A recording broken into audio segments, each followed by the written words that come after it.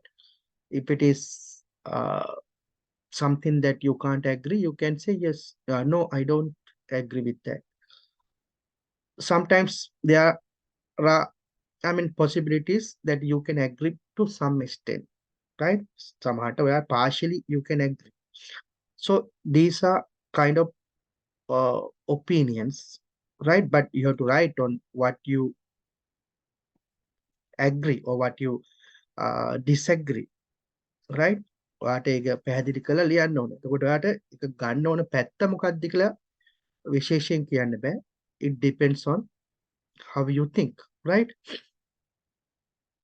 Number two, discussion essays. Discussion essays. Discuss කරන්න, සාකච්ඡා කරන්න, right?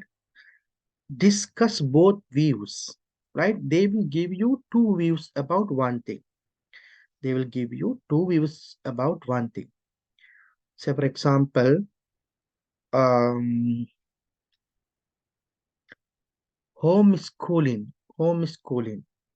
Homeschooling කියන්නේ අපිට එච්චර we are not much familiar with that, but in Western countries, uh, there's certain option, right? Parents, they can keep their children at home and teach them without sending them to schools, right? We call it homeschooling. So homeschooling is a allowed option in those countries. They will say like this. Some says homeschooling is a good way to teach students, whereas others say traditional schooling is the better option. Ideas දෙකක්. සමහර අය කියනවා ළමයිට home schooling is better. සමහර අය කියනවා නෑ traditional schooling තමයි better කියලා. So two views, no?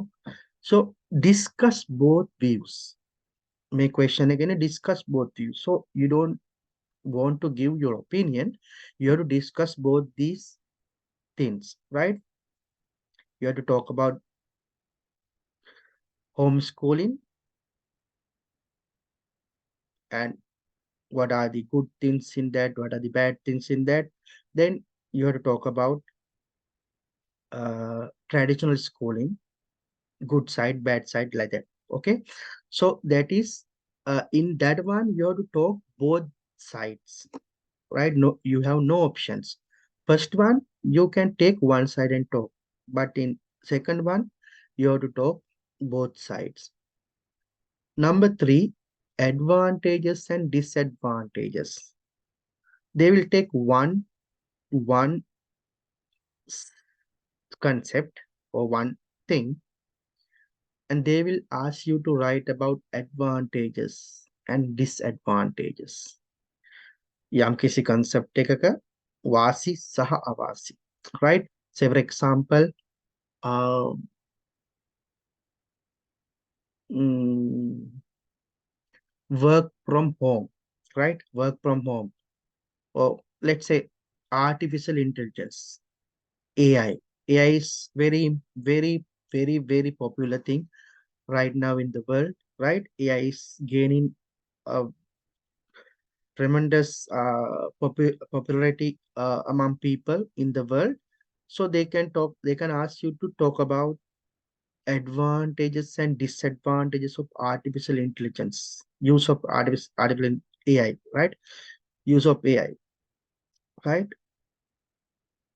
AI wala vasi, AI wala avasi. So you have to talk about both. Then fourth one, double question, right? Sometimes we call it direct question also. In this one, they will ask you, they will give you a concept and they will ask you whether it is a positive thing or negative thing. මේක හිතකර දෙයක්ද අහිතකර දෙයක්ද, right? Say for example, with COVID pandemic situation, work from home became very popular uh, across the world. Work from home කියන එක COVID එකත් එක්ක ගොඩක් ජනප්‍රිය වුණා. Right? With COVID pandemic situation, work from home became very popular across the world. Is it a positive development or a negative development? Work from home මෙහෙම ජනප්‍රිය වෙච්ච එක positive දෙයක්ද? ධනාත්මක දෙයක්ද? ඍණාත්මක දෙයක්ද? Negative development. Right? So they're asking your opinion. No, they're asking whether it's a positive or negative development. Right? It is up to you to decide whether it's a positive or negative. Right? So you will tell, yeah, it's a good thing. It's a positive thing. Then you will write your answer aligning with that idea. Right? So this is called double question. Right. These four items now I discussed already: opinion essays, discussion essays, I mean, I just introduced. I didn't discuss. I just introduced you. Right. We are going to discuss this later. Opinion essays, discussion essays, advantages, disadvantages essays, and double question essays, or positive or negative essays. These four types I have put one bracket and given here something called dual aspect. Right? There's a dual aspect, right? In all these questions, you can see two sides, right? Two sides, no? Opinion. It's a good thing, it's a bad thing. Discussion. One opinion, one idea, another idea. Advantages, disadvantages, advantages, disadvantages. So always two sides. Positive, negative, right? So you can see these questions has something in common, that is the dual aspect, or it is something that you have to talk both sides, right? It has both two sides. It may answers ලියන විදිය එක විදියක්, right? If you see the format of the answers, all these four formats, all these four types follow a similar format. Then number 5, fifth type is problem and solution essays. Problem and solution essays. In this type, they will give you one problem and they will ask you to provide solutions. Right? Problem and solution essay එක ලියන එක වෙනස්. Right? Other මිරිසල්ලා කියපු types හතරට වඩා, right? Compared to those four types, problem and solution essays, it is something different, right? In problem solution essays, you have four things actually. What are they? Causes, problem, effects, and solutions, right? Causes. We'll take one small example. Let's say noise pollution, right? Subject is noise pollution, right? Sabda dushani. What are the causes of noise pollution? You will write causes, right? Noise pollutions are mainly because of traffic, right? Traffic. Then from factories, then from events like musical shows or whatever events, right? These are the causes. Then the problem is noise pollution, that noise is high and we cannot tolerate, right? So that's the problem. Then the effects. Effects are the noise pollution can what can it can increase our blood pressure. It can cause us to be hot tempered, right? You will get angry, right? You will depress, right? Some sort of mental conditions it can cause. Plus, it can cause even physical conditions like hearing loss, right? Right? Hearing loss. right? So these are the effects. Then the solutions. What are the solutions? The solution that you can give, that depends on how you think, right? Part solutions kila kiyana pula monada. You can put some sort of, you know, not you actually, the government can enforce some laws to control them. Government can find the people who violate such rules and regulations. Then we can reduce traffic in cities, kind of things. We can ban using vehicle horns, right? So these are kind of solutions. I'm just simply discussing this one. We are going to discuss these things uh, in a depth, right? Later. Uh, right. So this is the fifth type. The last one is not a type actually. Sometimes you will get a mixed question. Mixed question means uh, maybe two types are mixed together, right? සමහර question එකක් එන්න පුළුවන් problem and solution and opinion කියන දෙකම number 1 and number 5 දෙකම mix වෙලා එන්න පුළුවන් questions තියෙනවා, right? So that is a mixed one.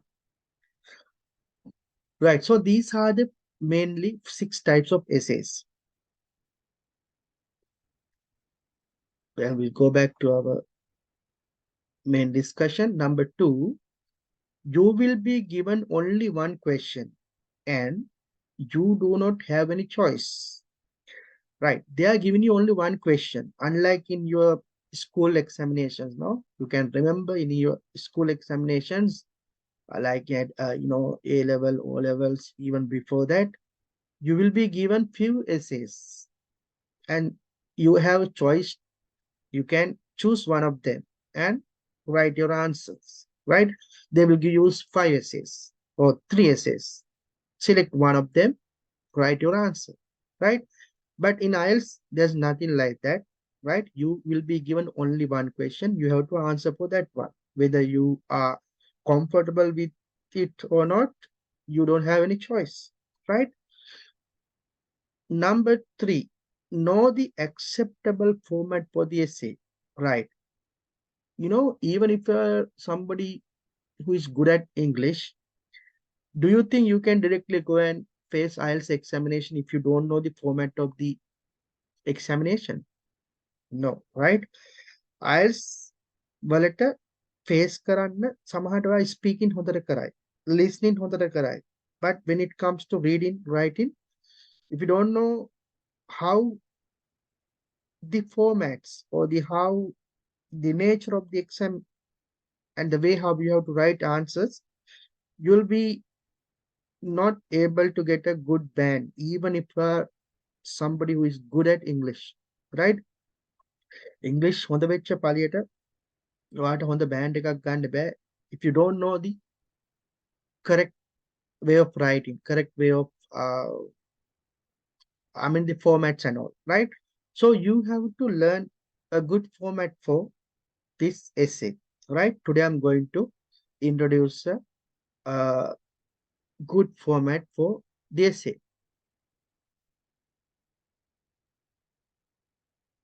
Right.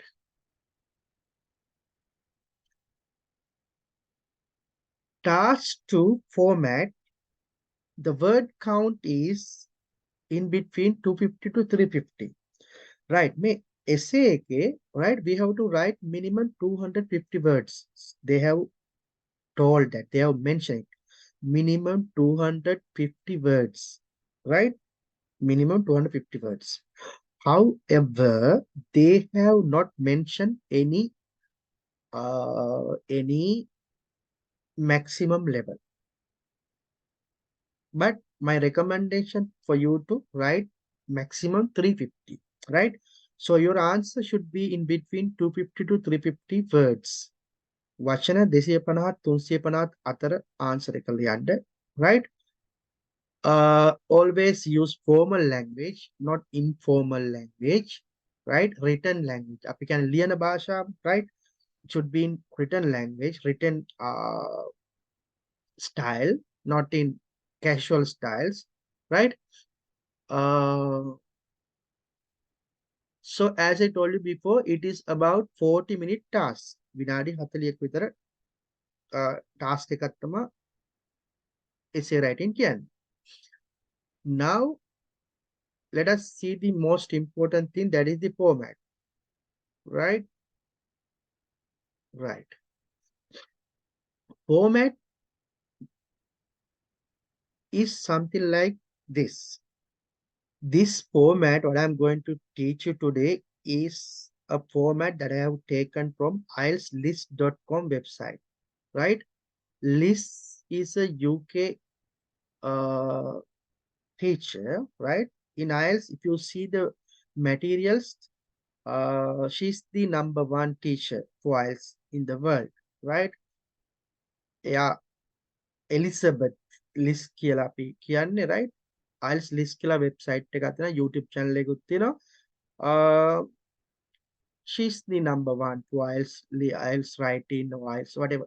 When it comes to IELTS speaking, there is another person, but apart from IELTS speaking, I can rank Liz as the #1 teacher for IELTS in the world, right? So I have taken the format from Liz, and this is very much acceptable format, right? Uh, However, there's no universal format for IELTS writing, IELTS whatever the IELTS essay writing, right? There's no hard and fast rules for formatting. There's no universal format, right? Universal can make my format taker. This is the one and only correct format. There's nothing like it, right? There can be different formats which you will see from other teachers, right? I can't say only mine is correct and theirs are wrong. No.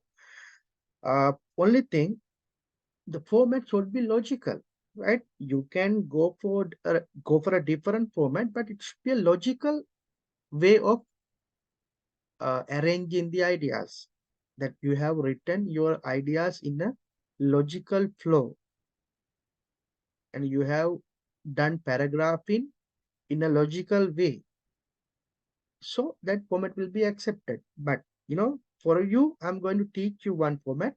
You can stick with that one. But if you see answers in a different format from other people, don't think that they are wrong and we are right, or they are right and we are wrong. No, all of us can be right or wrong. It depends on how you arrange your ideas, how you write it in a logical flow, right? Right. The first paragraph, right? We are going to write an essay with around 5 paragraphs, right? My suggestion is to write 5 paragraphs answer, right?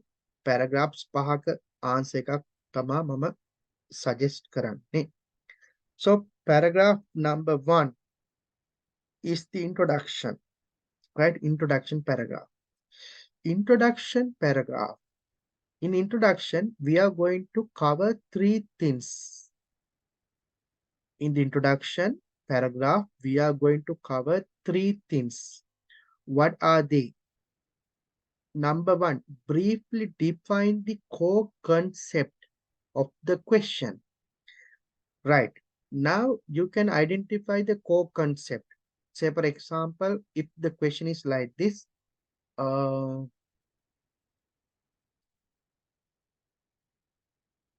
noise pollution is a critical or burning noise pollution is a burning problem in the modern society.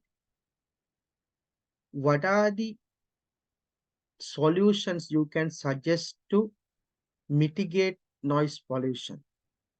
So this is the question. So in this one, what is the core concept? This particular question is focused on what? It is focused on noise pollution, right? So that is the centered concept. That is the key concept or the governing concept. in each and every question, you will have one governing concept or the key or the core concept. So you have to write one sentence about this core concept, right? If you take another question like this, uh, cryptocurrency, or let's say maybe you don't know cryptocurrencies, right? Say for example, online purchasing. Online purchasing is a comfortable tool that you can use for buying your requirements, day-to-day requirements. Online purchasing is a tool that you can use to uh, buy your day-to-day requirements. Is it a positive thing or negative thing? Right? This is the question. In this question, what is the core concept? Online purchasing, right? Identify the core thing. It is not difficult. You can easily identify, right? This is the, I mean, whatever that core concept. Now about online purchasing, you have to write one sentence. You can say online purchasing can be done using digital devices such as mobile phones, laptops, tabs, or even using telephones, right? So this is one sentence. You talk about the core concept. So one sentence to define or discuss the core concept, right? Briefly define, or you can say even discuss the core concept of the question,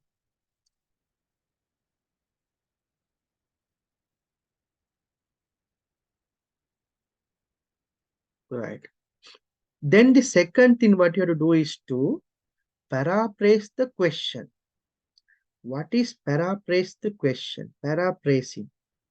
Paraphrasing is one of the most important concepts in IELTS, right? IELTS exam එක පුරාවටම you have to use paraphrasing techniques. Paraphrasing. Paraphrasing is what? Paraphrasing is a technique to rewrite or uh, express. Paraphrase is something you re-express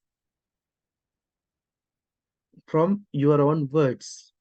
That means something which was told by another party, you are explaining that one again, but using your own words without distorting the original idea. Without distorting the original idea, you are expressing same thing to another party or another person or another audience from your own words. Right. Now, let's say today the President Ranil Wickremesinghe made a speech, right? So you heard the speech or you watched the speech. So maybe one of your friends, he didn't watch it. He asked about the speech of president. What did he tell?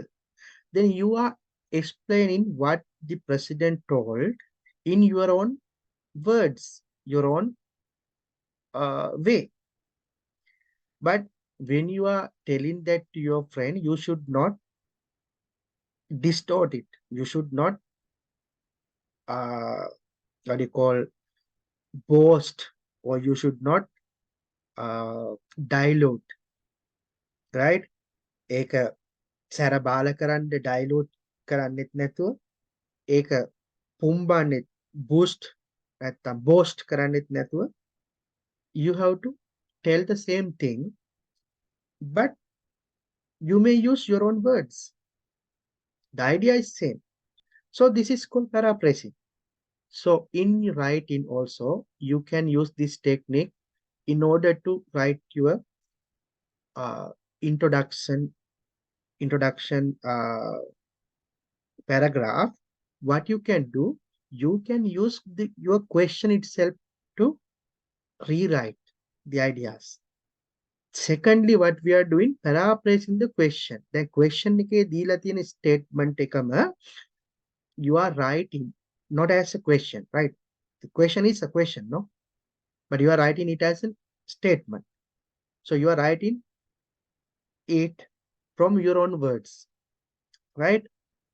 That means you may use similar or synonyms. You may use the opposite words, antonyms, right? Or you may use some different uh,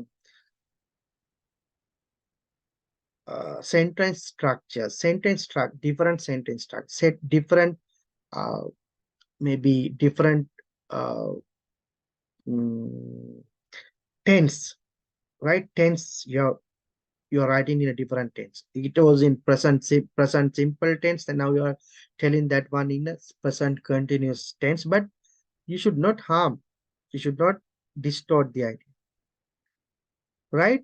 So how to paraphrase? I have done one video. This is a video done by me, right? It's in my YouTube channel. You can click this link and watch it. How to paraphrase? There are 8 techniques. There are 8 ways to paraphrase something. I'm explaining that one in this video. Please watch it. I will provide this document to you, right? Next one, say how the essay looks like.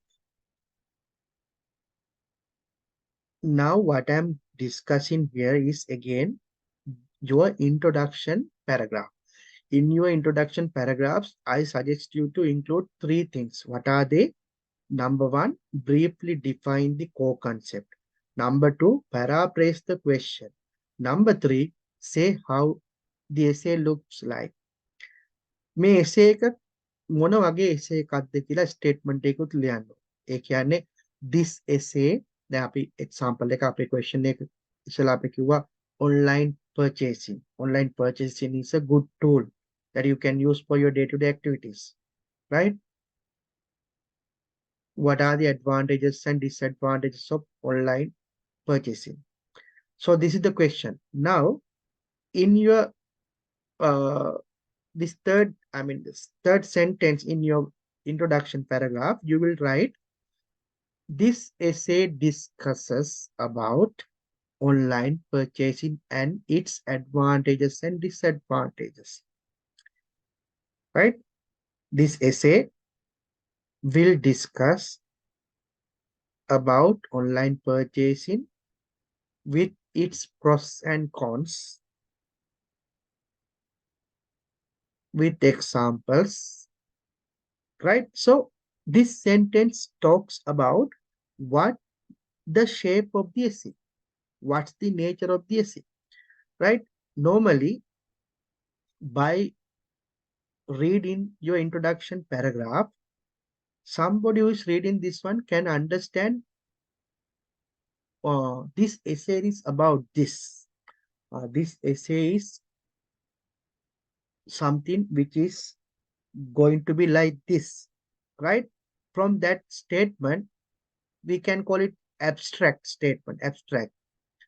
From that statement, they will understand, oh, this is about this subject, right? So now in your introduction has 3 elements. As I explained you, I'm going to do some examples, then you will further understand.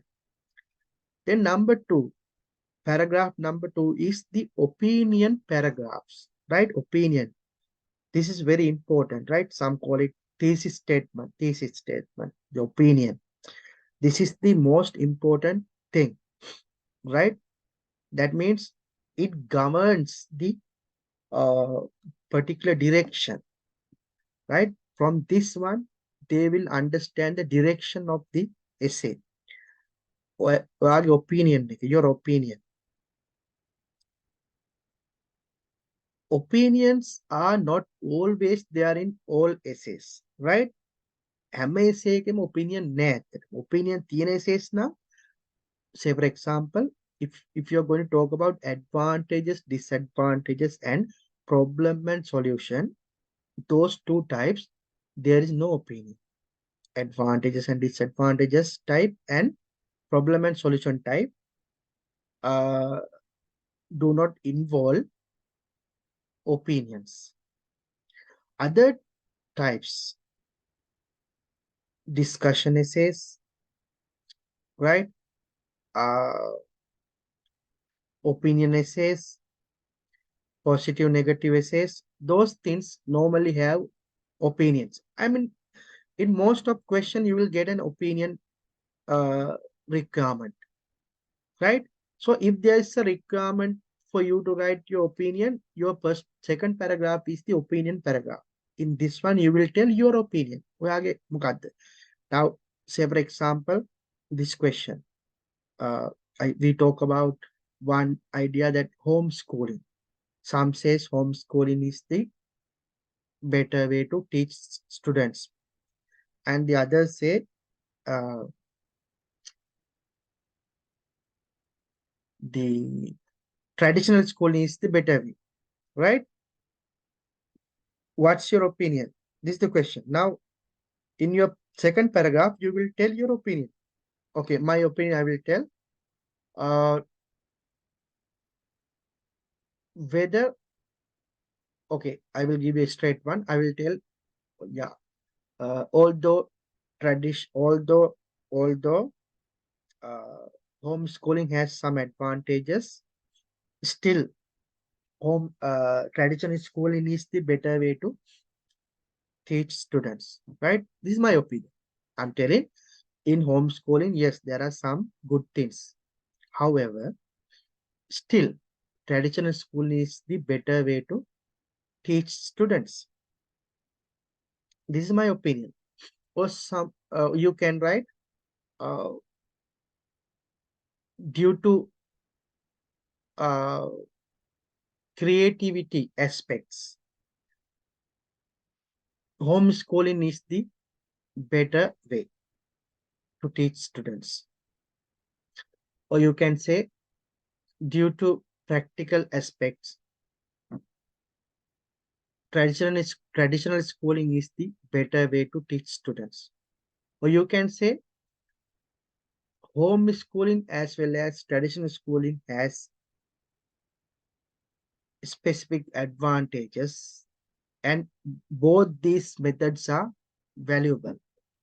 That means you are not taking any side, you are telling both these are important. These are opinions, different opinions, and they are correct. Whatever your opinion is, nobody can say, no, this is a wrong opinion, this is a right opinion. No, opinion is subject to the way how you think. It is your perception, right? But if you take one opinion, you have to write your answer in that way. Sometimes I have seen some students, they are telling homeschooling is better. But when we read the answer, she's writing more about traditional schooling. She's writing, giving more prominence to traditional schooling. Then you are contradicting your opinion. No, you cannot do that way. You can take any opinion, no problem, no issue. But you have to stick with that in your entire answer. You cannot contradict yourself, right? ඔයා කියපු opinion එකටම එරෙහිව ඔයාට ලියනවා නම් එතකොට ඔයා logical නෑ, right? So opinion is subjective. It is up to you to take whatever opinion, but you have to focus your answer aligning to your opinion, right? So opinion is the second paragraph that you will write, and this is some people call thesis statement, and this is very important thing, right? This is where the reader will understand, okay, this essay focuses on this side, right? So this is very important. Now I have given one arrow here, because why? This arrow talks about uh, something. What is it? Some people are doing this way. What is that? Some people, they do not write opinion separately. They club the opinion with the introduction. What they will do normally, they will put your opinion in between point number 2 and 3 in your introduction, right? There's nothing wrong in that. You can do that if you want. Normally, if your opinion is not a big statement, if it is only one, let's say one sentence, right? Writing the one sentence for a paragraph is not a good idea. Paragraph එකක් කියපුවාම මේ එක line එකක sentence එකක් විතර paragraph එකක් කියන්න බෑ. Therefore, if your opinion is one line sentence, better to write that within your introduction itself, without writing it in a different, without writing it as a different paragraph, right? So there's nothing wrong in that. Then paragraph number 3, if you write a different paragraph for opinion, this is the paragraph number 3. If you write your opinion together with your introduction, it is the paragraph number 2 then, right? Paragraph number 3 is the body paragraph 1. Now you are going to write body paragraphs. Body paragraphs. Normally, what I suggest is to write 2 body paragraphs. No need more than that, right? 2 body paragraphs. ඒ කියන්නේ දැන් තමයි අපි explain කරලා ලියන්නේ, right? We elaborate the ideas, we explain ideas, we justify our ideas with examples, right? With explanations. So these are called body paragraphs.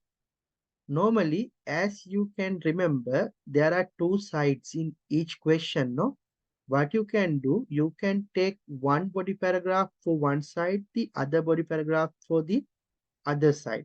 Say, for example, if you are going to write about advantages and disadvantages, first body paragraph, you can write about either advantages or disadvantages. The second one, the advantages. Okay, first one advantages, second one disadvantages, right? In the body paragraphs, you are writing not just ideas. You will have to explain, elaborate it. You will have to bring examples to prove your ideas, right? Bring examples to demonstrate your ideas. So in body paras, that is very important. No need to write many points, right? Some people are thinking writing many points is a good thing. No, it is something good in a different exam. If you're writing something for a knowledge-based exam, writing many points will give you more marks. But in IELTS, it's not a knowledge-based exam. It is a language-based exam, right? Say, for example, this is about, let's say, noise pollution. Noise pollution. You know, many, maybe you are an environmental scientist, right? You are very good at this subject. You have learned this one in universities. You are very good in this subject. Now you know 10 methods to curb the pollution, noise pollution.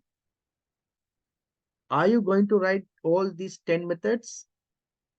If you write that way, they will understand, this is a smart guy. He knows lots about this one.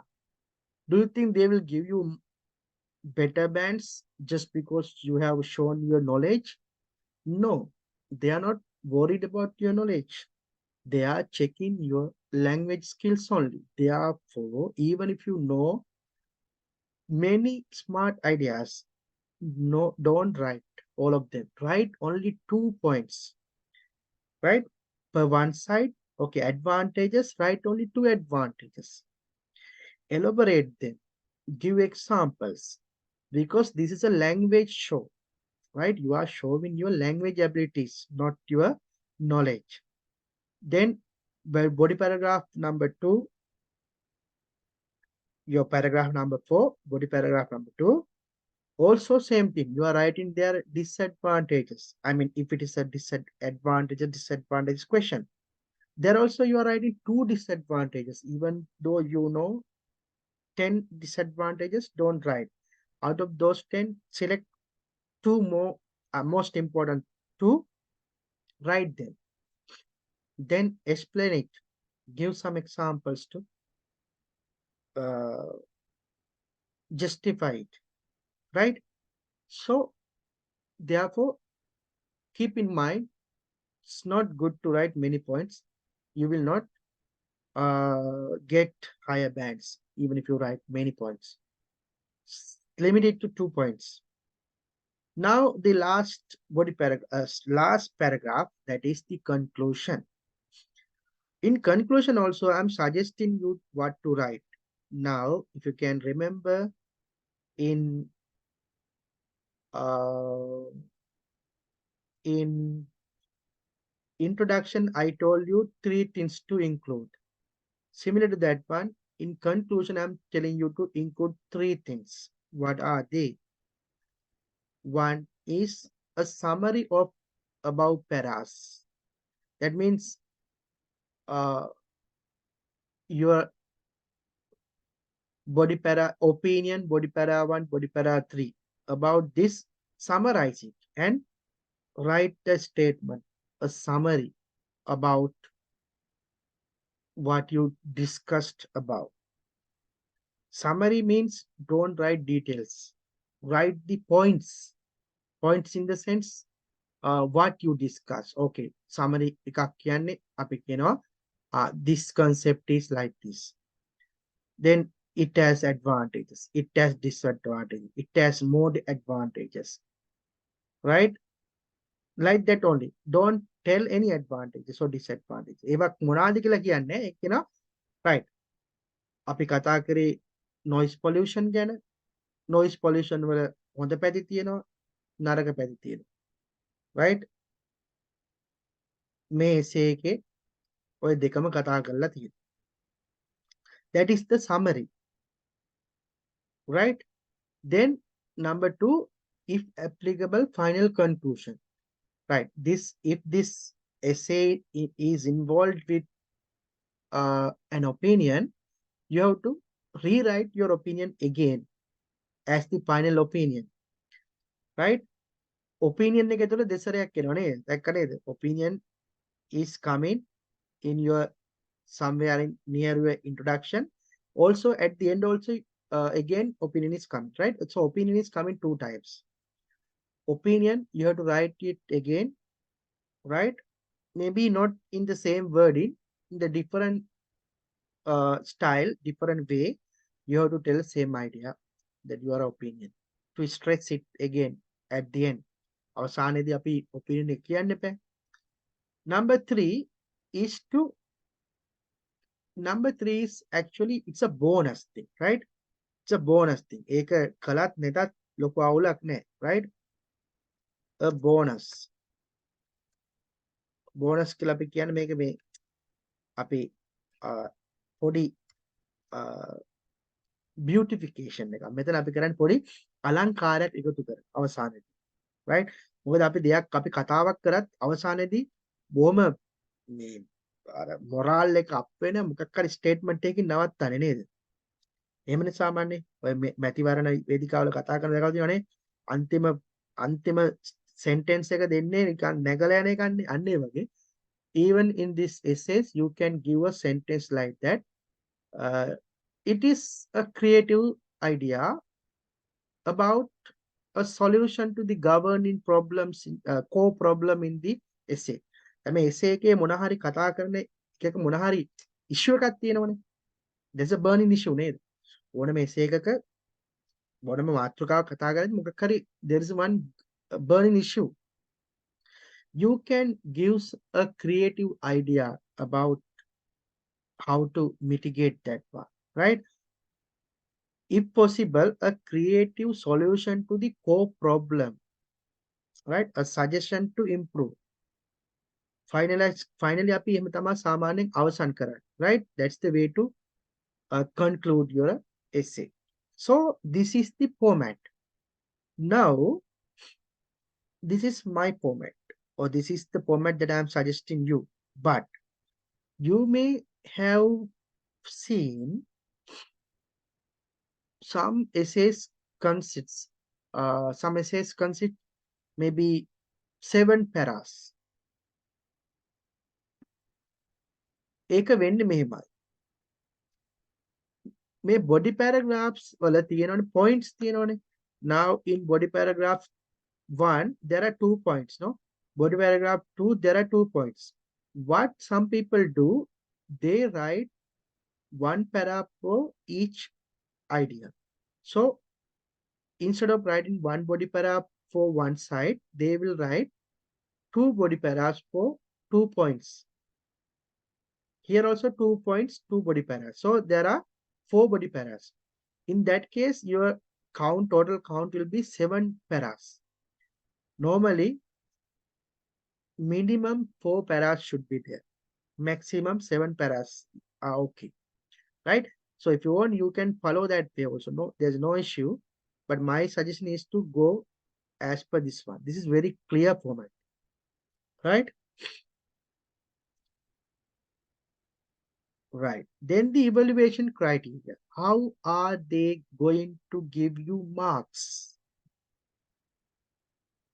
Right? How? On what basis they are evaluating your answer? This is what we are going to discuss now. What are the things that they will check in your answers? Okay, number 1 is task response. Task response is whether you have addressed to all the things in the question. Question එකේ අඩංගු වෙන හැම කාරණාවක්ම cover වෙන විදියට answer එක ලියලා දෙන්න තමයි task response කියන්නේ. Whether you have covered all the points in the question. Now say for example, noise pollution and solutions. What are the effects of noise pollution and what are the solutions for noise pollution? So in this question, there are 4 things. That is how noise pollution can be created, or how the noise pollution is happening. What are the causes? Then the noise pollution, the problem. Then the consequences, the effects. What are the effects? Then what are the solutions? So there are 4 things in this one, no? So you have to cover all these 4 aspects in your answer. So that means you are addressing the task response properly. අහපු ප්‍රශ්නෙට කෙලින් උත්තර දීලාද කියන එක තමයි මේ task response කියන්නේ, right? Fully addresses all parts of the task. Present a fully developed position in answer to question with relevant, fully extended and well supported ideas. Right? Your idea can be anything, but you have to prove it with examples, with supported ideas, right? So that is what is called task response. ඒ කියන්නේ මේ අදහස, right? Task response කියලා කියන්නේ අදහස, right? ඒ කියන්නේ වා මේකට දුන්න solution එක මේ නැතනම් whether you are talking to the point කියන එක. Task response is what is nothing but whether you are talking to the point. ඔයා මේ හරි කාරණාවටද මේ උත්තර ලියලා තියෙන එක තමයි task response, right? අර කොහෙද යන්නේ මල්ලේ පොල් වුණොත් task response out. කොහෙද යන්නේ දොම්පේ යන්නේ, right? Then second one is, that means you have understood the question and you have fully addresses all the parts of the question. That is task response. This is basically for the ideas. Second one is for coherence and cohesion. That means nothing but the format. Whether you have presented your answer in a in an acceptable format, a logical format. Whether you have paragraph it properly, right? What is that? Suitable and logical format for the essay. Skillfully manages the paragraphs. Paragraphs are tactical විදියට, meaningful විදියට manage කරලා තියෙනවා. Skillfully, meaningfully, logically, right? Paragraphs වෙන් කරලා තියෙනවද logically. ඒ වගේම හරි format එකකට මේක ලියලා තියෙනවද අදහස flow වෙන විදියට, right? Logically flow, right? So format, you will get how much marks? 25% of marks. Say for example, your essay is 100 marks question, then 25 you will get for task response, 25 you will get for coherence and question. Then the third criteria is lexical resources. That means for the words that you are using.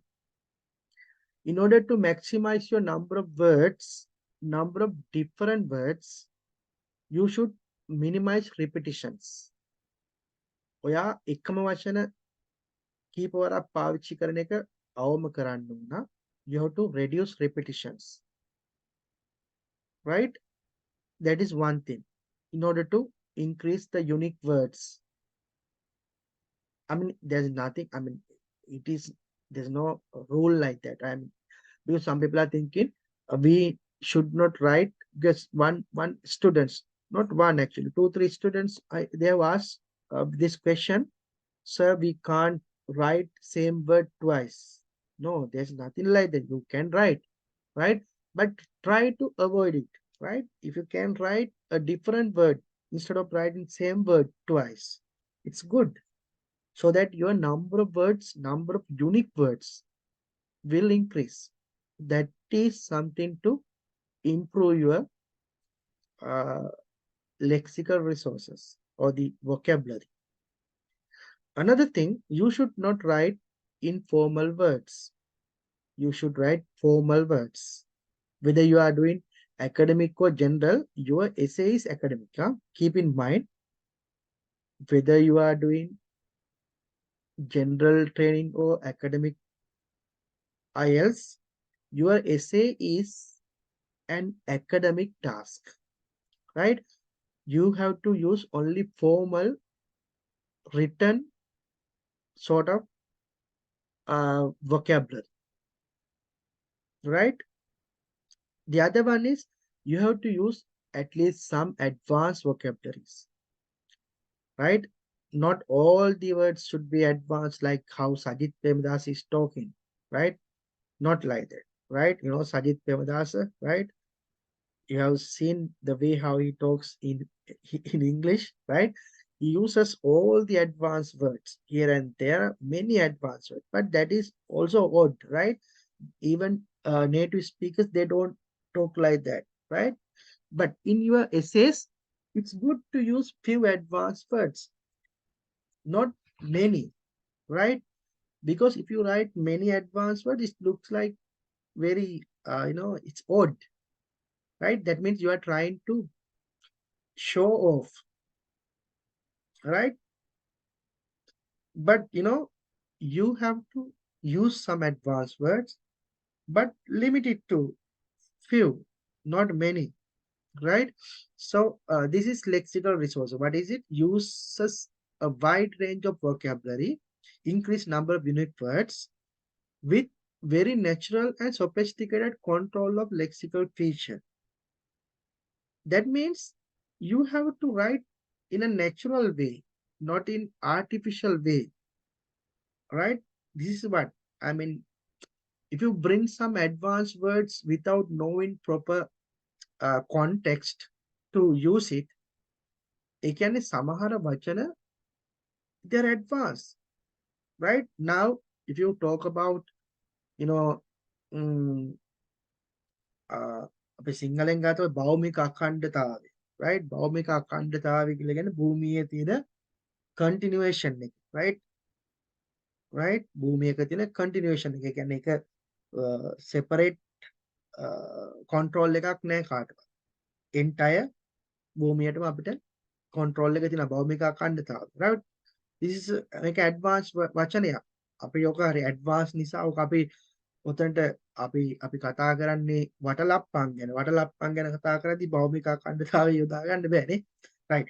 like that you should just because of that is a advanced word, you cannot use it in a different or the unsuitable context, right? So it should be the words that you are using should be naturally fit into that particular context. A subject එකට ගැලපෙන වචන තමයි පාවිච්චි කරන්නේ. subject එකට නොගැලපෙන වචන සිංහලෙන් ගත්තත් අපි පන්සලක් ගැන කතා කරද්දී හාමුදුරුවෝ කතා කරද්දී අපි පාවිච්චි කරන වචන තියෙනවා. ඒවා අපිට සාමාන්‍ය මිනිස්සුන්ට use කරන්න බෑ. right?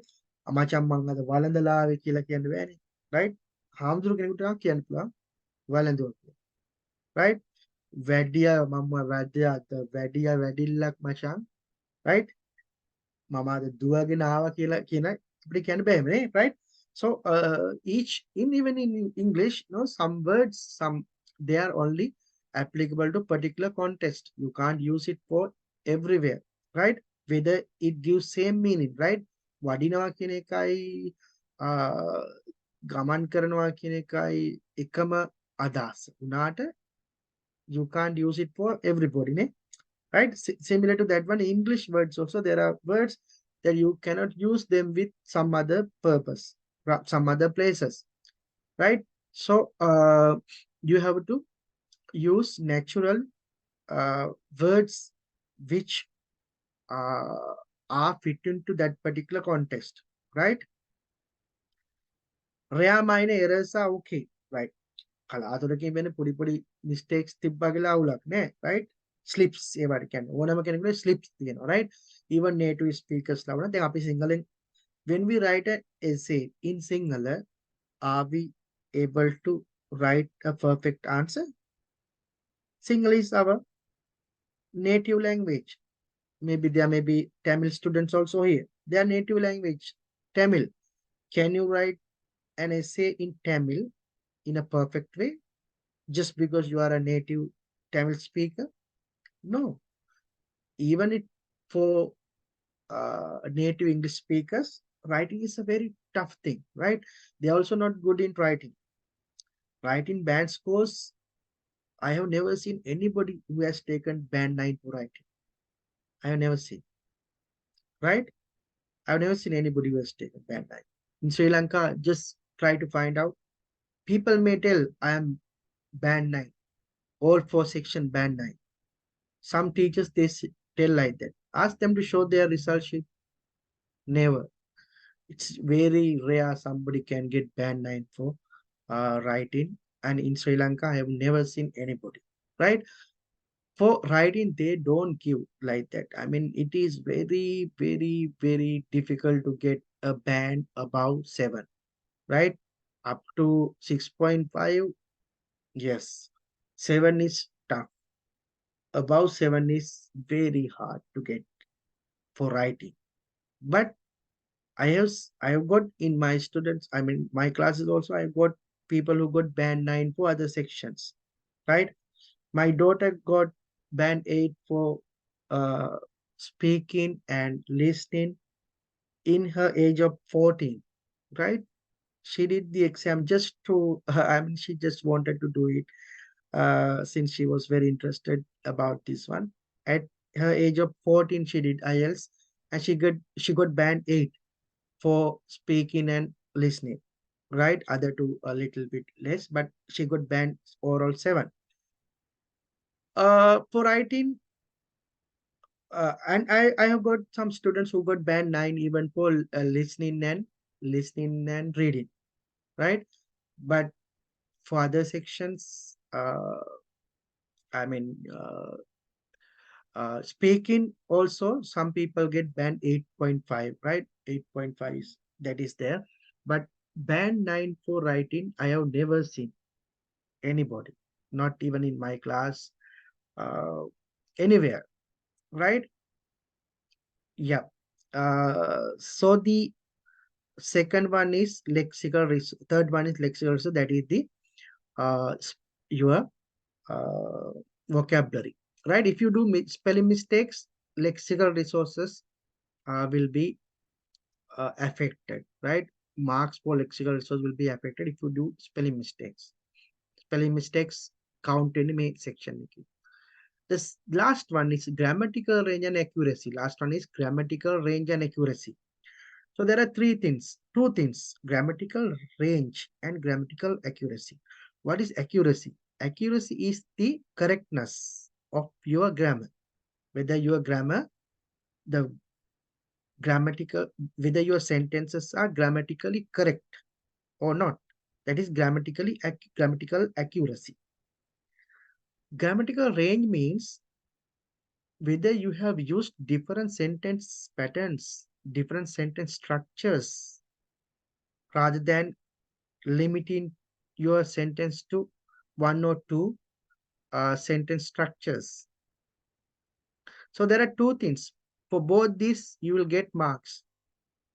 One person can write your answer grammatically accurately without any problems.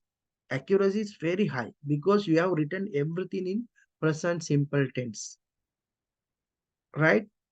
Every sentence is simple present tense, simple uh, statements. You have not done any mistake. So your accuracy is very high. Grammatical accuracy is very high. But you don't have a range, because you have not used different type of sentence structures.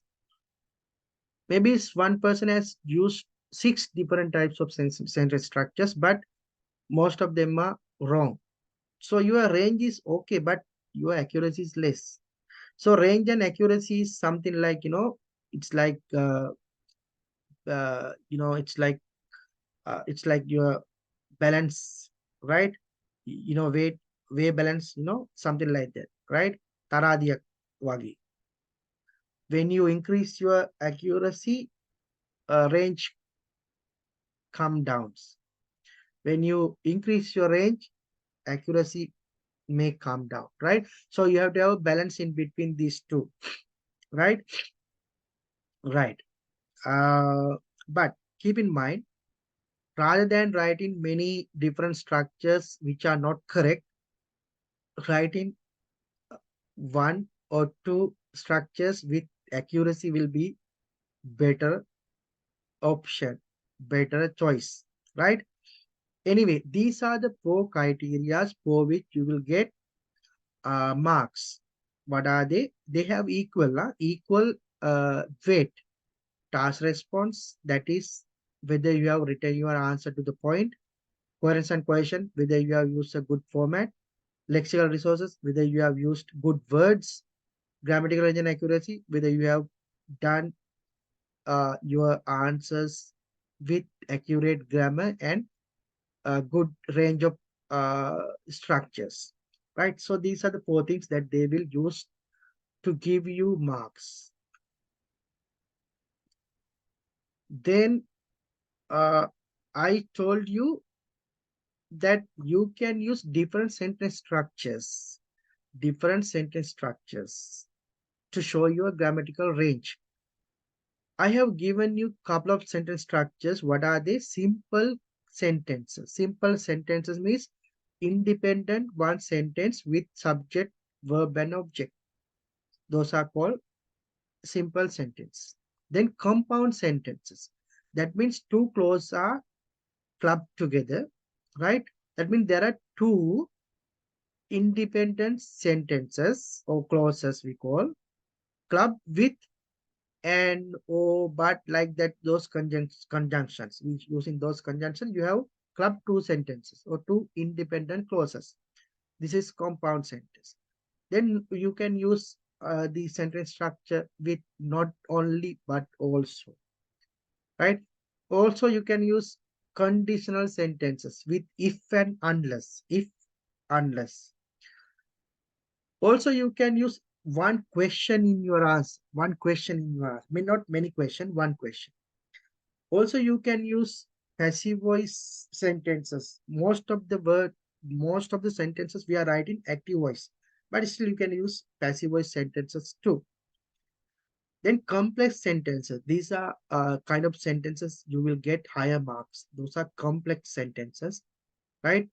Like, in complex sentences, you are combining two clauses. One is depend, the other one is independent, right? Dependent clause and independent clause, right? At least you should have one independent clause. There can be many dependent clauses, right? So it is called complex sentences. Complex sentences are normally combined or club using conjunctions such as while, because, although, even though, nevertheless, notwithstanding, despite, in spite of, right? Here you can see everywhere I have given one YouTube link. That is, I have done these lessons separately, right? Yeah, I have done paraphrasing lesson. That YouTube link I have given here. Just watch it. About paraphrasing. This is from me, not from somebody else. Then here, about sentence structures. One sentence structures. One video is there, also done by me. Here there is a one video about complex sentences and compound sentences. One video here. You can watch that one, right? Then the last one is the PPF format. PPF format means past, present, future. Whenever you write your answers, normally essays are written in present tense or present time, present tense. But still you can use one or two uh, future tense sentences, one or two past tense sentences. So you are covered with all three tenses: present tense, past tense, future tense, right? So try to use those tactics in order to show your grammatical range, right?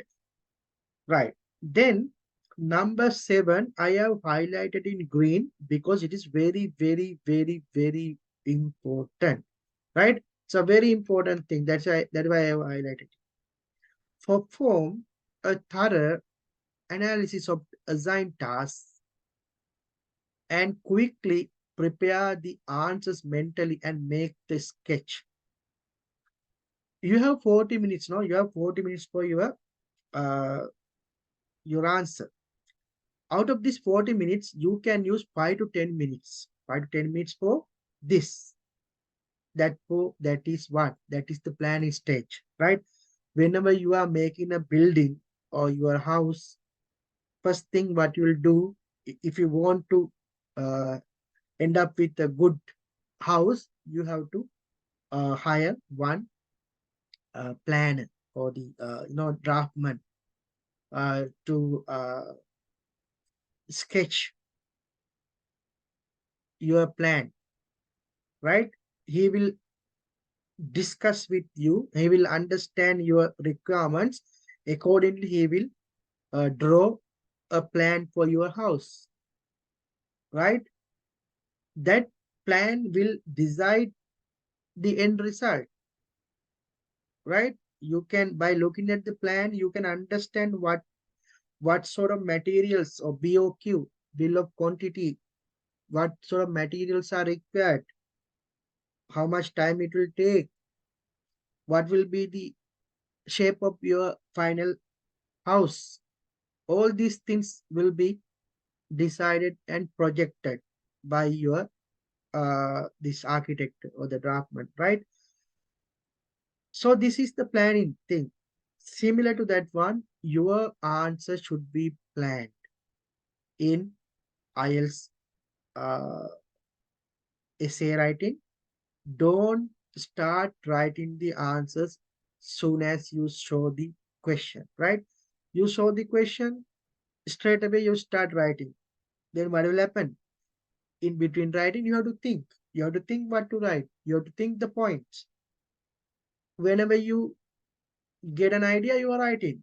Later, you are getting a better idea. Then you are thinking, I should have written this one, not that one. Then you will erase it. You will cut it. You will write it again. This can happen. In your real life, no problem, you can do that. But in the exam, you have a limited time. You don't have, you have only 40 minutes. That is not a big time, right? Therefore, if you want to write an answer within time limit, you have to do is to, what you have to do is to plan your answer. Means you will analyze your question, you will decide what to write. Then you will write. These are the steps. What are these? Read the question 2 3 times. Okay, you have now 40 minutes now. Out of 40 minutes, take 5 minutes for this one, right? 5 or 10 minutes even, no problem, right? Read the question 3 4 times. By reading one time, you will not understand the question fully. I know this. This is 100% guaranteed. I have experienced this, right? Therefore, just reading one time, don't think that you understood the question. Read it again. Read it again. I think reading it for 3 times is very good thing, right? It's a good habit. Read your question 3 times. Then you will understand the question very well.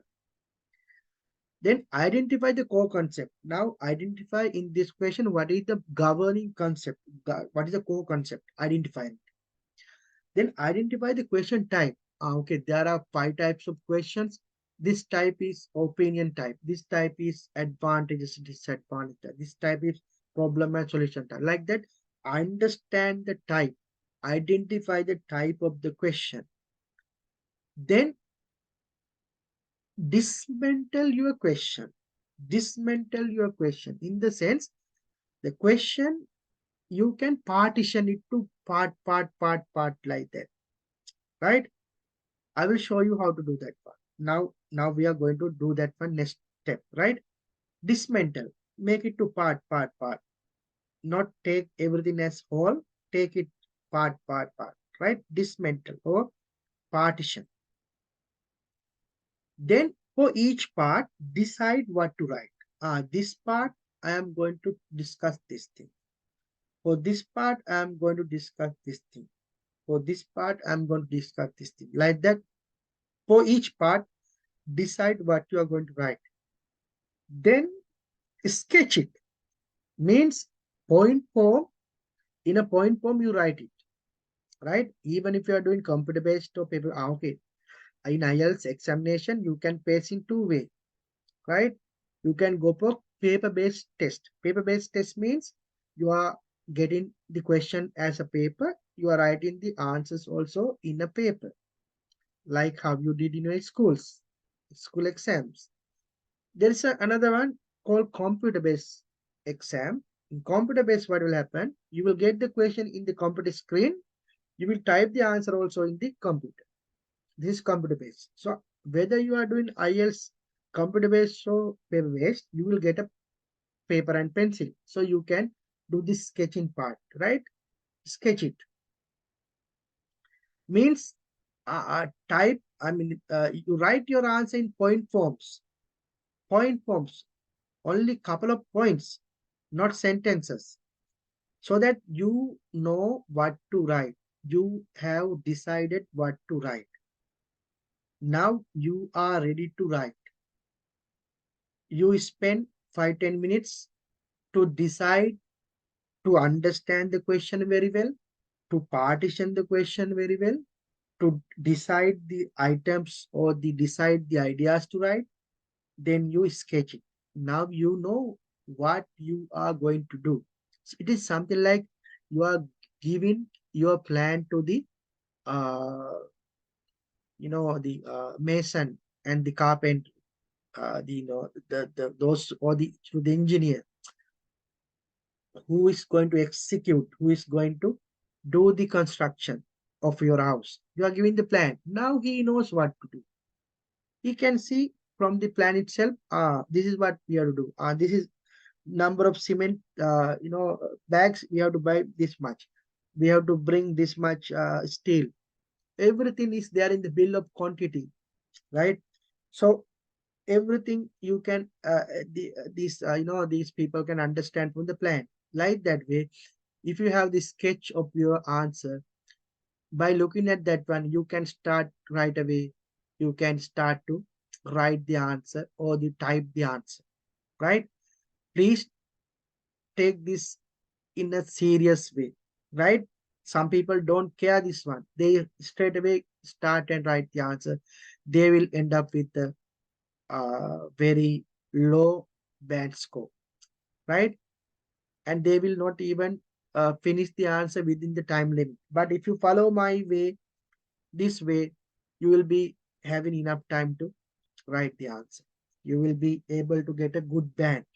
You will finally end up with a uh, logical answer. Right. Then point number 8, divide your time smartly because you have 20 minutes. No, no, you have 60 minutes for your essay.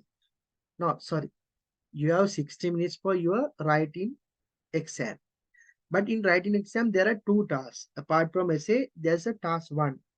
Normally for general students, time is not a big problem because they have a letter as the first task. Letter is not a difficult one. So you can, I mean, it's okay. You can spend 20 minutes for letter, 40 minutes for essay, right? But when it comes to academic students, academic task one is also tougher. Therefore, they find difficulties to write the academic task one within 20 minutes. So academic students, I can recommend them to use even 25 minutes for task one. Then you have only 35 minutes for your essay. Therefore, you have to practice these two together. Task one and task two together within 1 hour when you are practicing. Then try to understand whether you have adequate time or you are well on time in with writing answers within 60 minutes, right? So that you have to smartly decide. You have to according to your practice. Also, you can start, some students, they start with the essay. They write the task one later. That is also possible. But you have to find out your rhythm. You have to find out your uh, the the best way for you, right? Some students they start with task one, then task two. Some students they start with task two, then task one, right? The amount of time that they are taking will vary. That is according to your experience. You have to decide the best proportion, right? Uh, Number 9, avoid repetition of ideas, phrases, and words. I told you this one even before. Never write same ideas two times. Apart from opinion, I told you opinion has to be written two times, right? One near the introduction, the other one at the end, in the conclusion. Apart from opinion, don't write same ideas twice. Or else, also you should try not to repeat same words, right? There are some words you can't avoid. You have to write two, three times, right? But try not to repeat same words. Try not to repeat same ideas. Try not to repeat same sentence structures. Try not to repeat same uh, phrases, right? This is important. Uh, no contractions. Contractions කියන්නේ මොනවටද? මේ shortened forms වලට, right?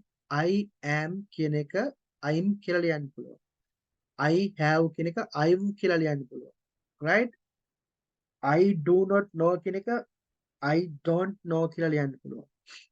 Right? So these are called contractions. But in IELTS examination, do not write any abbreviation or contractions. Write full forms always. Always full forms. Right? Also, never write reductions. Reductions can contraction වලට වඩා casual there.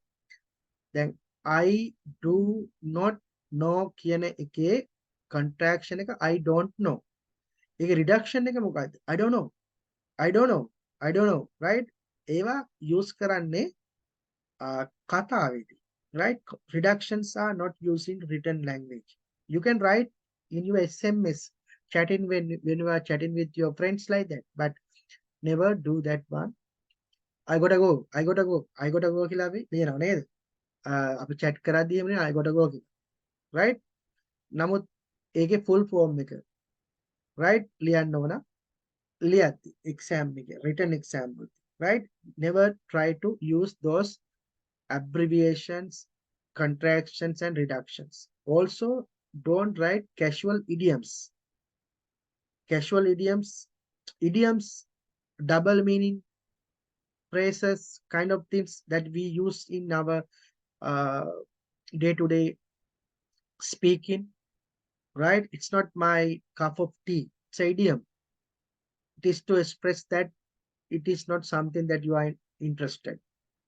But don't write those kind of things in your essays. But you can use them in your speaking, right? So idioms should be, idioms means there are some idiomatic things like, academic idioms are there. They are okay. Say, for example, in one hand, right? In one hand, on the one hand, on the other hand. Those are idioms that we are not talking about hand. We are talking about on the one hand means one side of the idea. On the other hand means other side of the idea. These are also idioms, but these are academic idioms. Academic idioms you can use, not casual idioms. Number 11, write precise and relevant answers. කොහෙද යන්නේ multiple නැතුව point එකට ලියන්න කියන එක තමයි ඒකේ තේරුම. Write precise and relevant. Right? අදාළ සහ precise කියන්නේ කෙටියෙන්. ඉඩම් නඩු වගේ නැතුව right? කෙටියෙන්. Point එකට.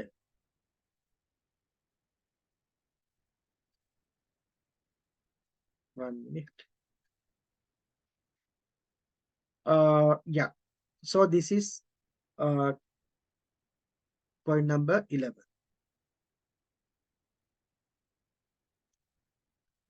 Point number 12, maintain book to identify and write words, phrases, grammatical structures related to each type of answers as well as common vocabularies for writing.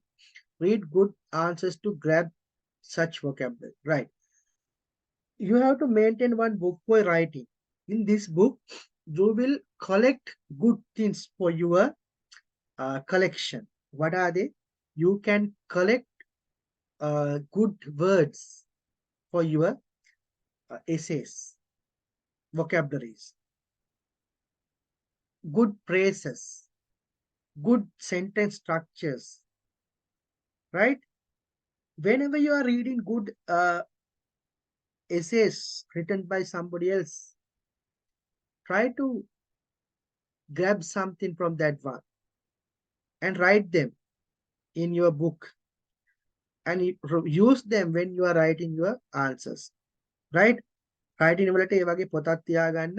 ඒ වැදගත් වෙන වචන දැක්කහම, වැදගත් වෙන phrases දැක්කහම, වැදගත් වෙන sentence structures දැක්කහම, වැදගත් වෙන the phrases, idioms ke casual idioms නෙමෙයි. These academic idioms, right? Write them, collect them, right? Have a collection of treasures that you can use in your answers.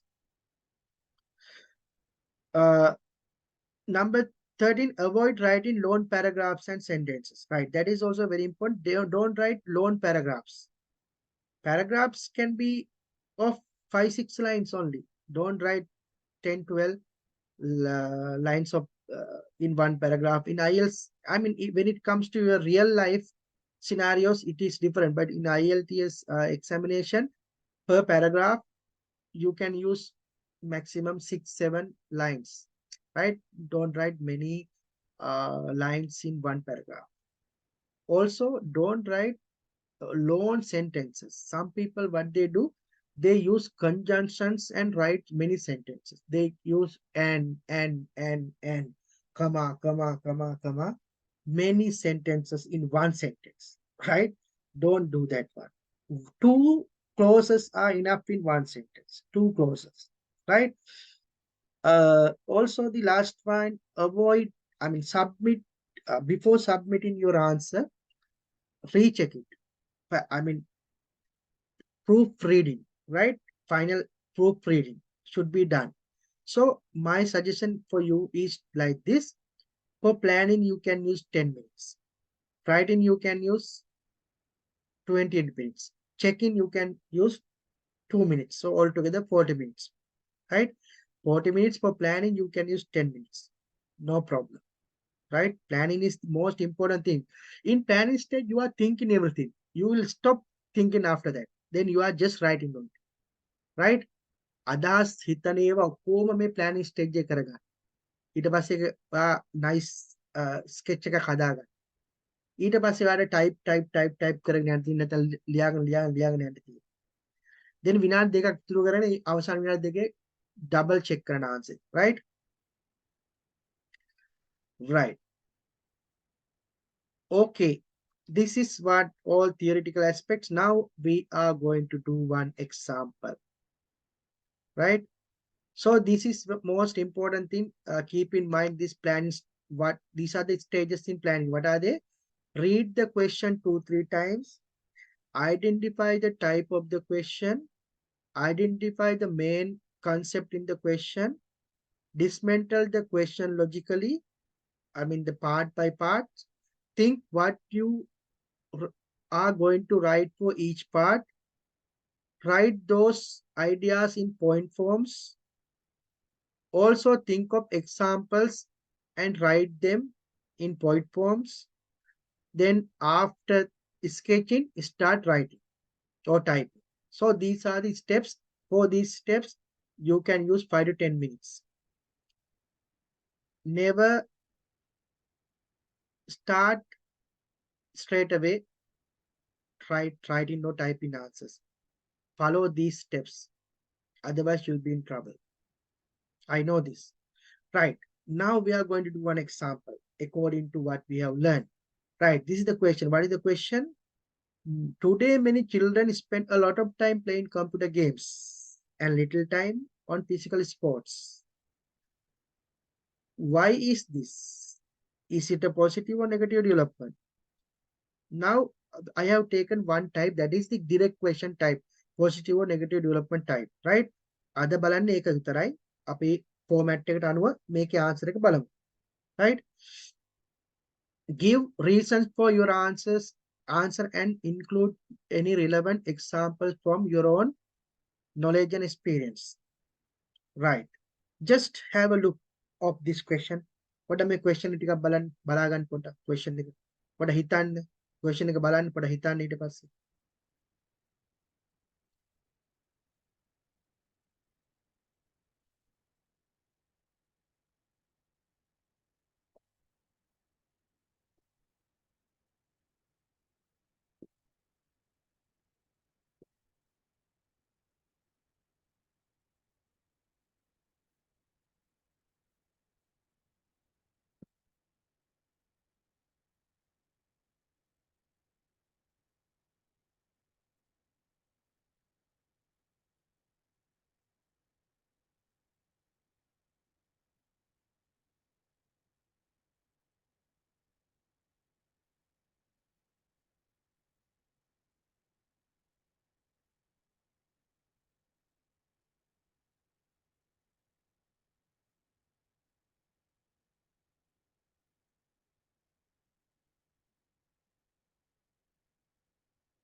Right.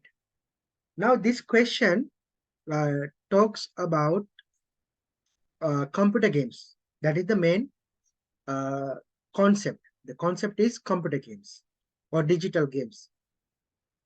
Then type of the question is positive or negative development. That type. This one, the one I have written, highlighted in green, make a hammer question එකම තියෙන common sentence එකක්. මොකක්ද කියන්නේ? Give reasons for your answer and include any relevant example from your own knowledge and experience. That means provide examples to justify your answers. That's all, right? It doesn't mean that it should be from your personal experience, right? You get to make a personal experience some example that you know. ඔයා හරියටම දන්න examples පාවිච්චි කරලා මේ answer එක prove කරන්න, මේ answer එක justify කරන්න කියන එකයි කියන්නේ. Right. Now we'll go as per our steps. පළවෙනි steps එක මොකද්ද?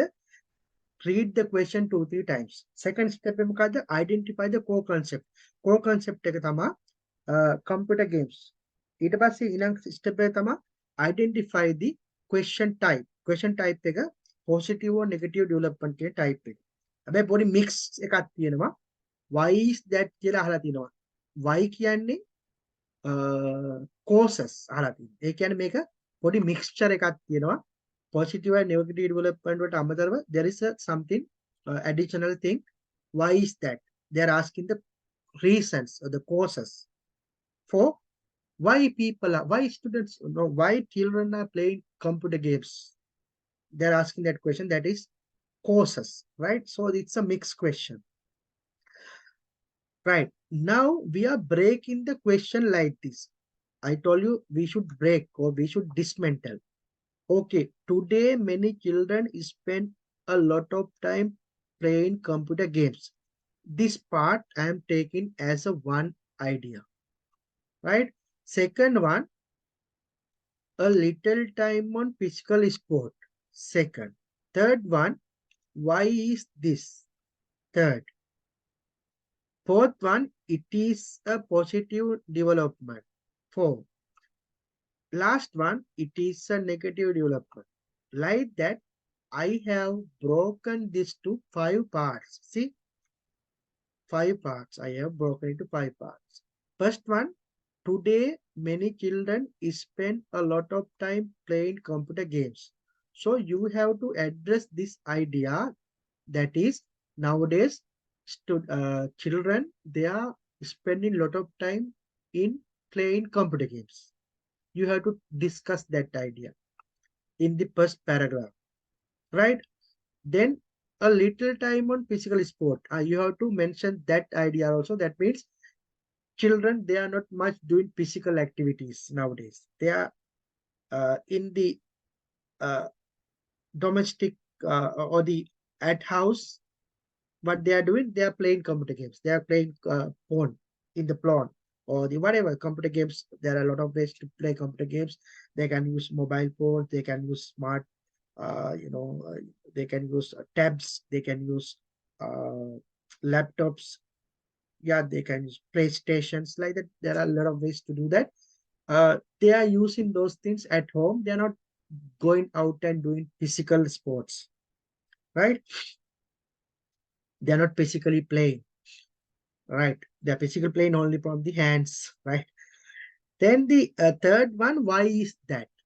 They're asking why it is happening like that. I'm deciding the answer for that. My answer for that is because parents are busy. They don't have time to attend give the attention to children. They don't have time to give much attention to children because parents are busy. Maybe they are doing jobs, right? They are not available most of the time for children. So that is the main reason children are nowadays playing more on computer games. This is my idea. Another person can tell because children, they don't have area to play. They are compact in a city environment. They don't have playgrounds. They are at home only. They don't have maybe සමහර ගෙවල් වල මිදුලක්වත් නැහැ. තට්ටු නිවාසවල. So they don't have chance to play. There can be different reasons. You can take one of them. My reason is I'm just mentioning that they are okay. I'm just getting one idea. The games are building the way because children are The physical effort to play. Yeah, that is also there. For comfort, no, some children they find it is very comfortable to play games than doing physical kind of play. And games are very, very interesting. It is very comfortable and interesting. That is also one reason. So there can be different reasons, right? That is up to you. Then next one, is it a positive development? Yes, positive. What are the points? I'm telling 2 points. One is by playing these games, they can improve their brain power, right? Brain power. Also, they can improve their language skills like English learning, right? I am bringing one example. Such English learning website or the tool they can use is spellquiz.com. I'm using this one in my class also. Spellquiz.com is one way to improve your English knowledge by playing games, right? So it's a play only. So these are 2 points from my side for positive development. One is brain power improvement, the other one is language skills development. Then negative development. Yes, for that I am telling one is addiction. That means students are sometimes I use the word students for children. Yeah, it's not students, children, right? Children are addicted to games, so they cannot do other things. They are not doing homework. They are not doing studies because they are always addicted to these games. That is a bad thing. Second thing, inappropriate content, access to inappropriate content, right? They are using digital device like laptops, smartphones, like that. So they are able to access inappropriate contents like sexual contents, so nudity, violence, and kind of things that which are not uh, suitable for children. So they are prone to access those things, right? So now I have decided what to write. So this is my plan. Now this is my sketch. Sketch in the sense you are writing only this much. You are not writing whole sentences. What you are writing here, introduction will add the answer to why.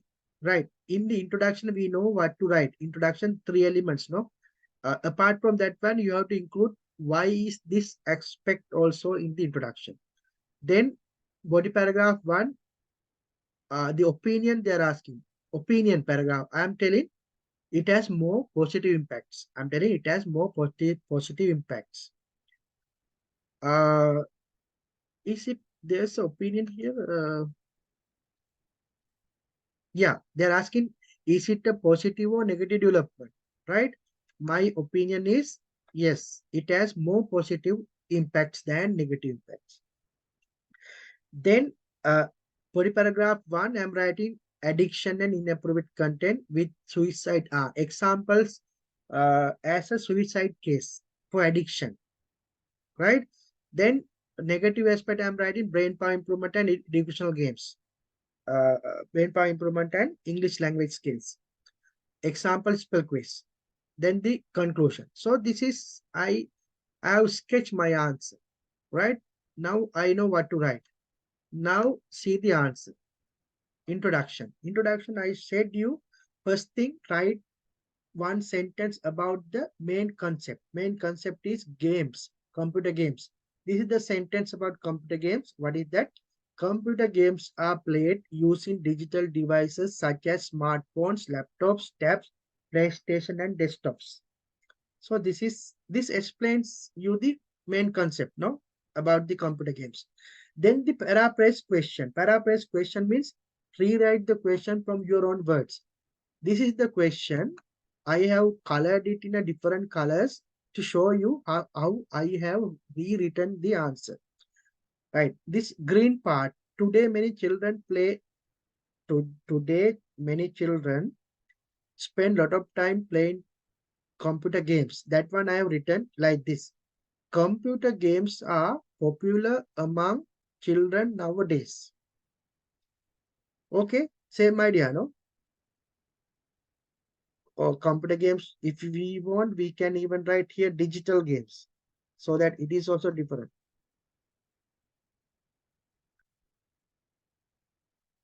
Right. Digital games are popular among children nowadays. See, same idea, no?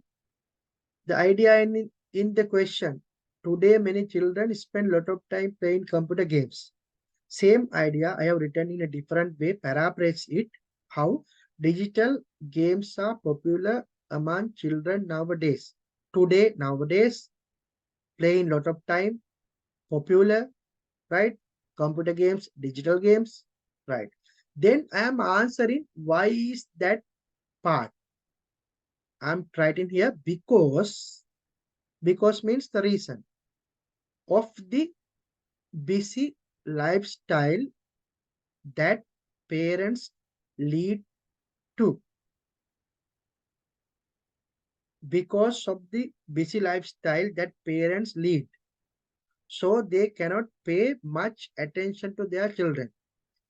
ළමයිගේ දෙමව්පියෝ ගොඩක් busy lifestyle එකක් ගත කරන නිසා එයාලට ළමයි ගැන හොයන්න වැඩි කාලයක් නොමැතිකම.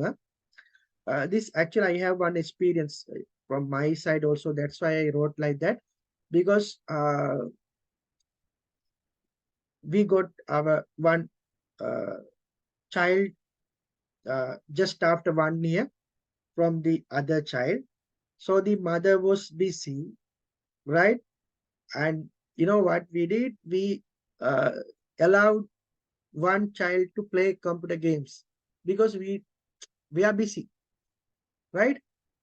එතරම් එහෙමත් වෙනවා. දැන් අම්මලා තාත්තලා බිසි වුණාම මේ ළමයිගෙන් අර තියෙන මේ ප්‍රෙෂර් එක අඩු කරගන්න ළමයිට දෙනවා මොකක් හරි ප්ලේ කරන්න කියලා කම්පියුටර් ගේම් එකක් හරි ෆෝන් එකක් හරි දෙනවා නේ. ඒතකොට කරදර කරන්නේ නැහැ ළමයි, කිසිම කරදරයක් කරන්නේ නැහැ ෆෝන් එකක් දුන්නා.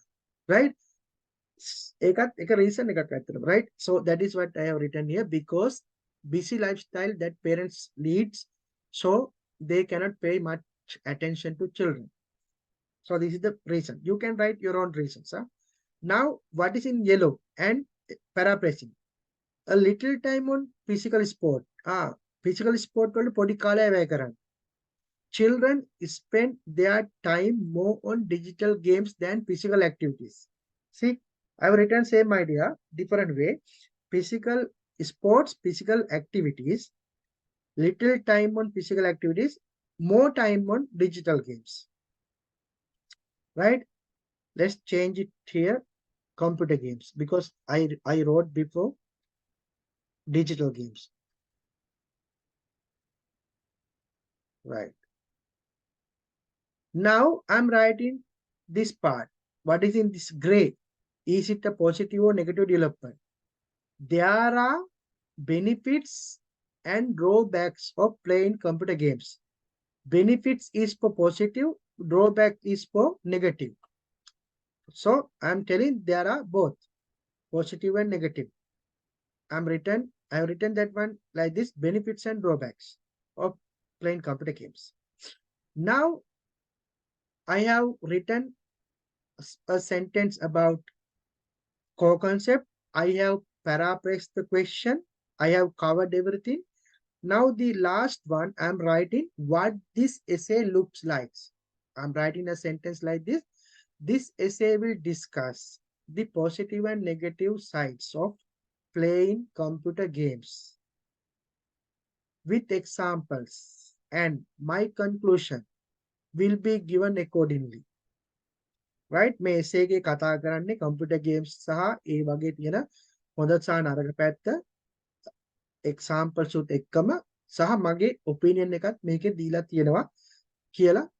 We are writing one sentence to say what this essay is about. Right? So this is the introduction. It's finished.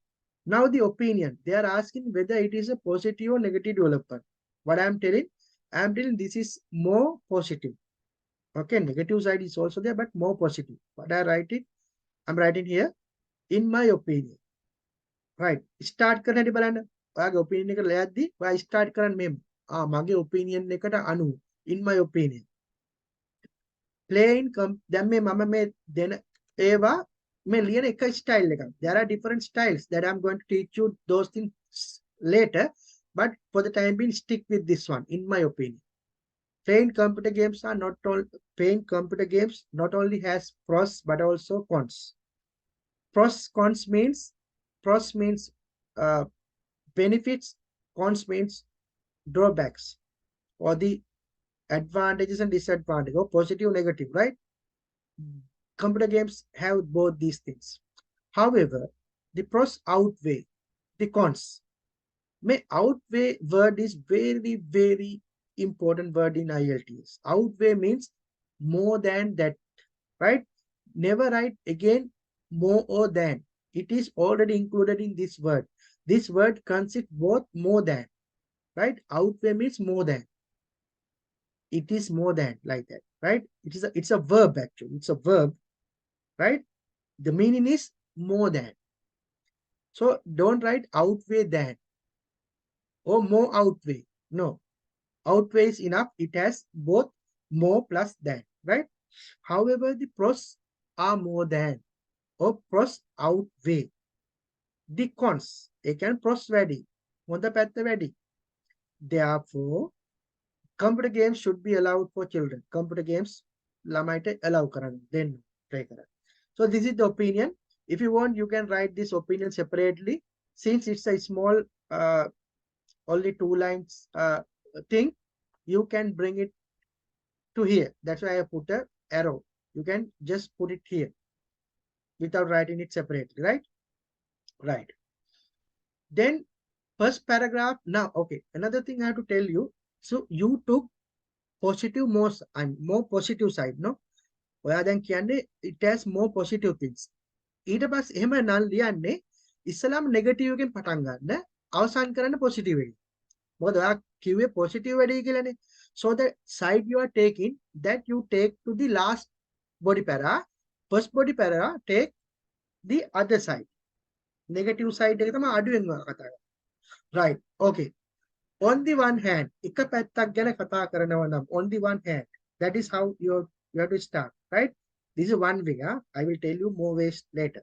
On the one hand, there now when I'm reading this answer, you can understand I have used many structures, many are sentence patterns පාවිච්චි කළ මේක ලියලා තියෙන්නේ. ඔන්න බලන්න, right?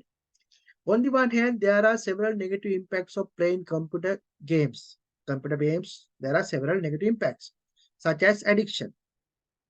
Such as use kanaplam, for example, kiyan, right? Addiction to these games can harm the mental and physical health of children who excessively play them. Right? Addiction can harm children who excessively play. ප්‍රමණ ඉක්මවා play කරන ළමයිට mental සහ physical health එකට නරක විදිහට බලපාන්න පුළුවන්. Whereas children who play physical sports are found to be healthier than those who play digital games. එහෙනම් physically play කරන ළමයිගේ health එක හොඳයි. මේ computer games ගහ ගෙවල් වලට line ළමයිට වැඩි. There was a recent incident in Sri Lanka where a child committed suicide due to unbearable mental conditions caused by computer games. ළඟදී ලංකාවේ සිද්ධ වුණා මේ වගේ දෙයක්. ළමයෙකුට දරා ගන්න බැරි තත්ත්වයක් ඇති වෙලා computer games නිසා play කිරීම නිසා ඒ ළමයා suicide කරගත්තා, right? Further, children may access inappropriate content on net while playing games, as parents cannot observe children all the time. දෙමාපියන්ට ළමයි ගැන නිතරම හැගාගෙන ඉන්න බෑ. ඒ අතර ළමයිට නොගැලපෙන දේවල් access කරන්න පුළුවන්, right? Now see, this is the first body paragraph. This talks about negative sides of computer games. Here you can see a lot of sentence structures. You can see what is it? I used before, not only but also, right? There are several negative impacts of children playing computer games, such as how to give you a example. Addiction to these games can harm the mental and physical health of children who extensively play them. Whereas, and this is complex sentence. Whereas children who play physical sports are found to be healthy. See, are found to be healthy. Passive voice.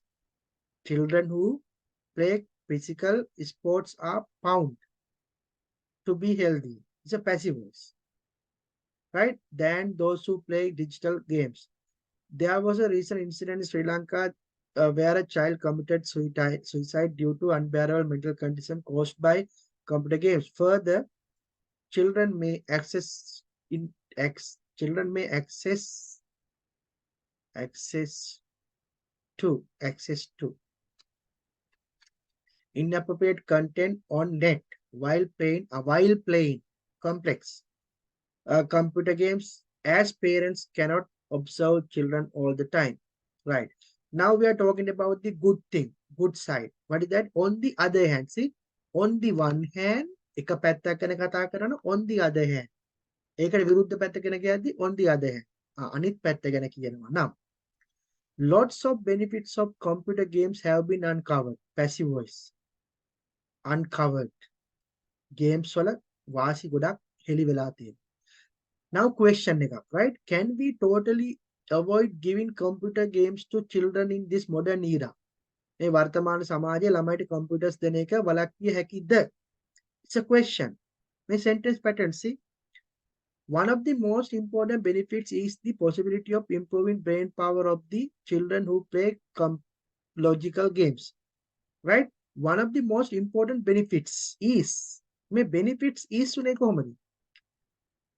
Benefits are ned window ne is මොකදද the subject is one, right? Not benefits. One of the most important, one of the most, then one of කියන sentence pattern එකේදී හැමදෙස්සම මෙතන plural වෙන්න ඕනේ. ඒ කියන්නේ one of men, one of man කියන බෑ, one of the children, one of child කියන බෑ.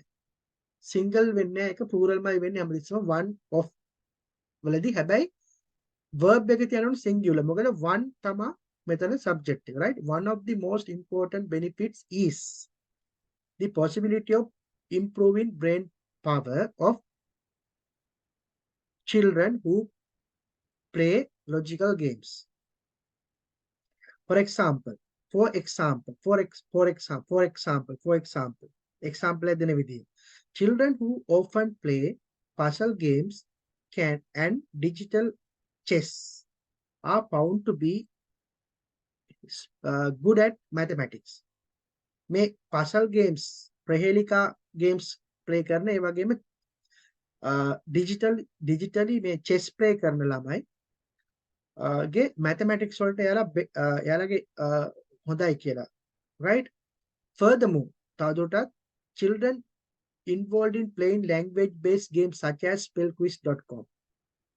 May example, learn spellings and listening skills faster than other children who limit their education to classroom.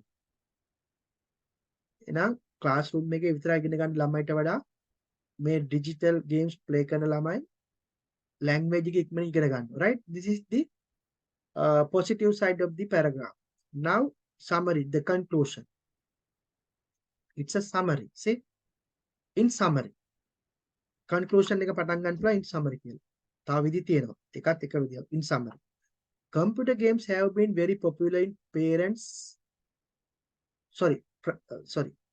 computer games have been very popular in the present world among children. දැන් මේ summary එකක් ලියන්නේ මේ සම්පූර්ණ essay එකේ summary එක. Computer games have been very popular in present world among children, and playing such games has both negative and positive impacts. However, the advantages of playing computer games outweigh the disadvantages. Therefore, children should be allowed to play computer games. Up to here, අපි කතා කරේ what is this? Summary of the essay plus final opinion. Final opinion මොකද්ද? More advantages, therefore it should be, computer games should be allowed to children. දැන් අපි අවසානයේදී add කරනවා අදහසක්. ඒ තමයි අපේ smart idea එක. මේ ප්‍රශ්න විසඳගන්නේ කොහොමද කියලා. මම කියවනේ you can add something to some smart idea to show your uh, show you I mean, just to finalize the answer. මොකක්ද ලියන්නේ? If strict supervision by parents can be ensured. ඒ කියන්නේ computer games දීලා විතරක් හරියන්නේ නැහැ. දෙමෝපියන්ගේ supervision එකත් අවශ්‍යයි කියන එක. එතකොට මේ ප්‍රශ්නේ විසඳෙනවා නේද? computer games නරක නැහැ. computer games නරක පැත්තට යන්නේ ඇයි ඒ? ළමයිට මේක දීලා පැත්තකටලා හිටියොත්. හැබැයි ඔයාලා observe කරනවා නම් ළමයිව computer games නැත්නම් if you are giving only some allowed time 1 hour per day and you are observing that time, you also okay ළමයාට computer දෙනවා ඔයත් පැත්තකින් පත්තරයක් බල බල ඉන්න ළමයා ගැන හැගාගෙන, right? So if you can do something like that, you can get the benefits of computer games, plus you can avoid these problems. So this is the this is how I finalize, I finish the answer, right? Do you all understand this answer according to the format that I discussed? If you have question now, you can ask. Right. Now, I have given you some references. You can read these things, right? Apart from that, I have given one website, propcon.org. Propcon.org is very good website for you to read, right? In this website, there are a lot of subjects with pros and cons, the advantages and disadvantages. Essay writing වලට හරිම important website එකක්. ඔයාලට හැමදාම මේකේ article එකක් කියවන්න පුළුවන් නම් හොඳයි. Right. My question is a similar question. දැන් මම කරපු જાතියෙම question එකක් ඔයාලට දෙනවා. ඊළඟ දවසේ එද්දිවා මේ answer මේකට answer එක ලියලා මට එවන්න ඕනේ ඊළඟ දවසට කලින්. ඒ කියන්නේ today is Tuesday, no? Before Thursday, before I start the class on Thursday at 8 o'clock, you should give me the answer for this one, right? You can write and send me, or you can type and send me. Typing is better, right? If you can type. Question is, during COVID pandemic time, the work from home concept became very popular. Why is that? Is it a positive or negative development? Give you a reason for it, right? This is the question. Similar format you can follow and write the answer, right? Okay, now if you have any question, you can ask me. So this is all for today. I'm going to share this document with you all, and we have next class on Thursday 8 o'clock, right? If you have any question, now you can ask.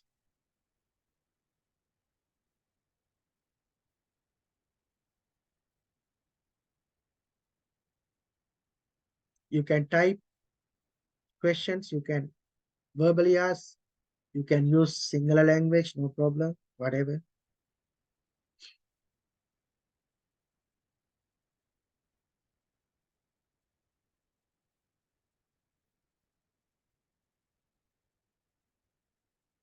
Right. It seems that you don't have questions. So thank you for participating in the class today. And yeah, I'm getting something. Yeah, well understood. Yes. Yeah, actually, I'm giving very much importance to writing. Writing is one of my favorite sections in IELTS, because the reason is, as I told you, writing is the most difficult part in IELTS, because they are not giving good bands for writing, right?